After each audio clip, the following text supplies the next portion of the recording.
But Akufo-Addo's education policy, his vision to have every Ghanaian educated, because he saw that when the East Asian tigers rose up in the late 80s to the early 90s, and he's seen it with China and Japan, and he's seen it with all of those countries who did not win the Second World War, but who have now risen to economic heights across the world.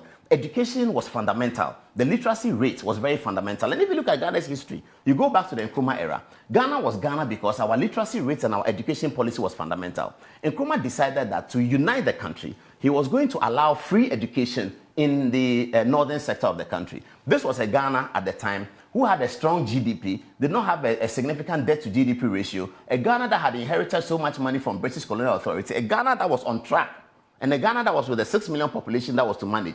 The Osagyefo Dr. Kwame Nkrumah, one of the greatest visionaries we have had and we may ever have, decided in his wisdom that he wanted to limit free SHS to the northern, free secondary education, to the northern territories of Ghana. Nana Addo Dankwa Akufo-Addo rises up 60 years later and decides that if 60 years ago, Nkrumah did free education limited to the north, we must, as a country at this time, the proud star of Africa, open up free SHS to the entire country, which was a huge budget. He did. And it was going to create all these logistics problems. What happened? Kenya and Rwanda, Paul Kagame is thought about as one of the finest African leaders. Paul Kagame came to learn at the feet of Akufo-Addo and MPP government and has implemented free SHS. Uhuru Kenyatta, who is also one of the political, historicity political of Africa, because his father was the founder of Kenya, or the first president of Kenya. Uhuru Kenyatta came to learn free SHS, and hopefully many other African countries will pilot it, because this is a fundamental policy that will be necessary, consequential to the fortunes of Africa going forward. However, this same policy then brought up in the first year 100,000 more people. This is Ghana, developing country. We have many other responsibilities, roads, this, that. And then in education, you suddenly find yourself doing this. And then I went to Presec. When I was living in Presec, there were 6 houses. It remained 6 houses for a very long time. Then it became 8. Go to Presec today and see what free SHS has done in terms of how many houses government has constructed. During the MPP campaign, there was concern among some of the MPP people that the NDC were talking about how many schools have been built during the John Mahama era, and Felix is quite adept at that analysis. And that when you talk about how many schools that have been built, in the eyes of the Ghanaian or in the eyes of the voter, you are looking at the quantitative, and that is easier and faster to sell than the qualitative in that regard.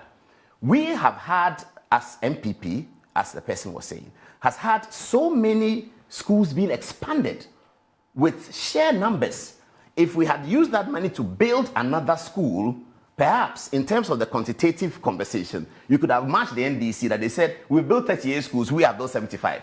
But NDC says, I've built 38 schools. Are you going to say that I've expanded Presec, I've expanded Accra Academy, I've expanded this, I've expanded that?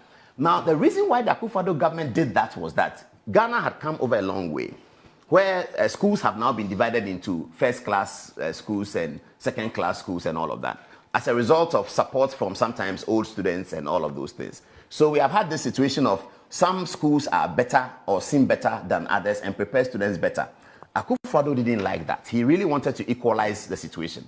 So if you are Presec and the standards of Presec are good, government wanted Presec to have more people so that more people will come out with the Presec standard. Government wanted Wesley Girls to have more people so that more young people will come out with the Wesley Girls standard.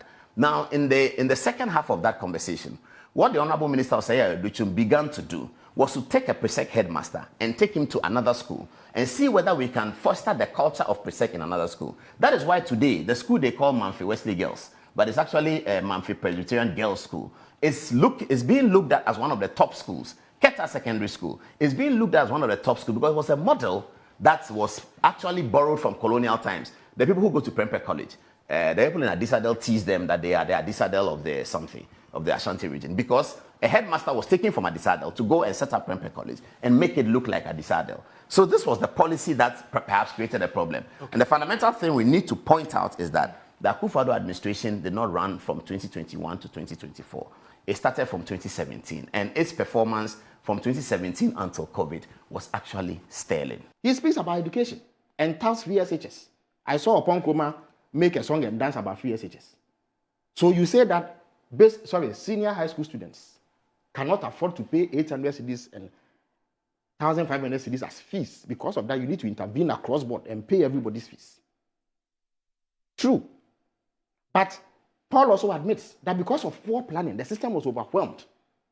So that by the end of their tenure, the problems that had arisen had completely undermined the viability of that program. President Obama comes in, and what does he do in the first 10 months?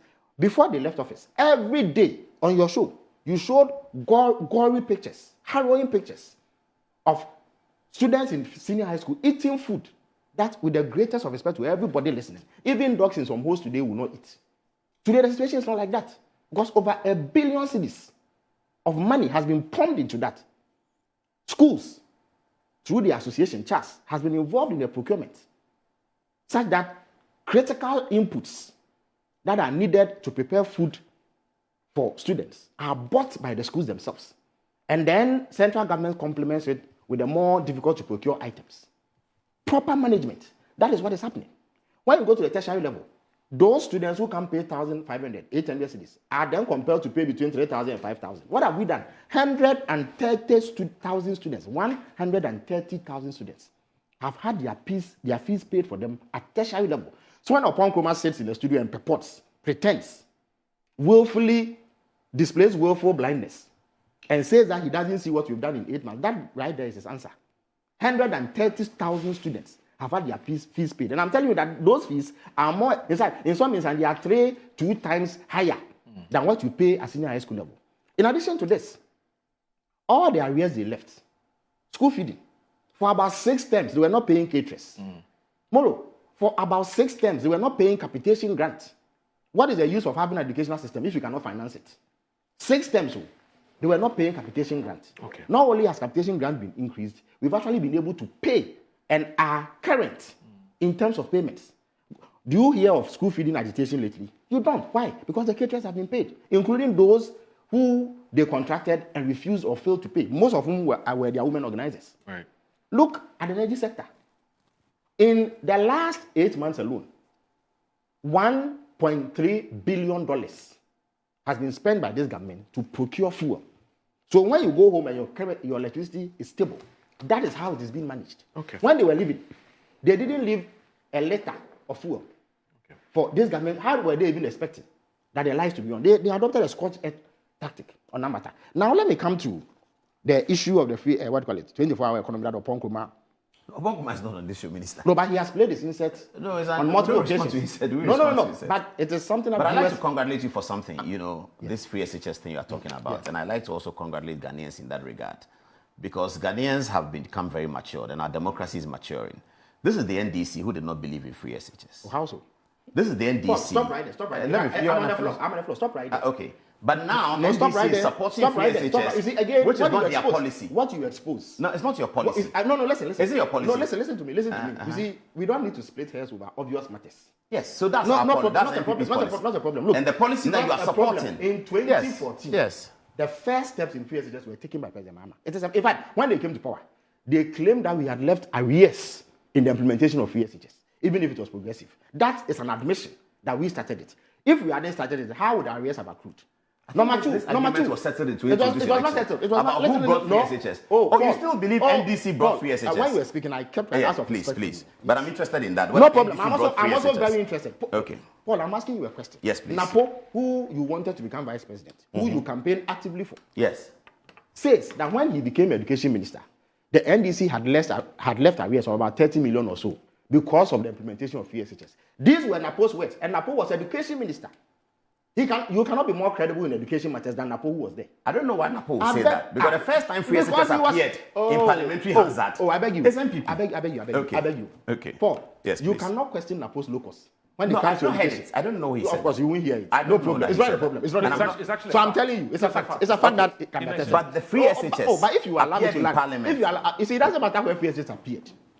It does not matter where free SHS appeared. Yes. I know for a fact that these students went to school for free under the NDC, in terms of their fees and other payments. So the Minister of Education, in their bid to get back at us, claimed, in fact, one of the criticisms they leveled against Professor Nana Opoku-Agyeman when she was nominated as running mate. In fact, they gave their communicated speaking notes. At the top of that was that she had left arrears as education minister in the implementation of free SHS. So that puts spade to that debate. Number two, when you implemented free SHS and we were drawing attention to the obvious flaws because of the poor planning, which is symptomatic of NPP policy making, their response was that we were opposed to free SHS. In fact, Paul has tweeted it this morning. And then, from around 2020 or so, it became their mantra that President Mahama will collapse free SHS. Today, he is commending President Mahama for continuing free SHS. Yes, so it tells you about the vacancy of MP propaganda and how short-lived it often is. Today, no, he didn't say so. You said that President Mahama said he would review free SHS. And one of the reviews is how feeding is being managed. Everybody agrees that it's a much better management practice today in feeding than it was under you. Yet you said review. Highly educated people, some of whom had attended Yale University, Oxford, LSE, and what have you, say that review meant cancellation. Today, free SHS is alive and kicking. President Mahama has gone a step further to begin to introduce interventions in tertiary education so that the poor free SHS student from Abuenu in Adom-Otchere Kamankese or Abosumayade in Adom-Otchere Kamankese can have hope that when they get to the tertiary level, they are not going to be left in the lurch. President Mahama has done that. The poor girl in Fomaye, in Adom-Otchere Kamankese, who stayed out of school because she could not buy sanitary towels, now has hope. Because 3 million sanitary towels have been procured, and she has benefited from same. So when you sit there and say that you've not seen what we've done in 6 months, you are only deluding yourself. As you've always done. Not you. I'm responding to general MPP claims, echoed by Kojo Oponko, who is a key figure for them in parliament. So that must be put to rest.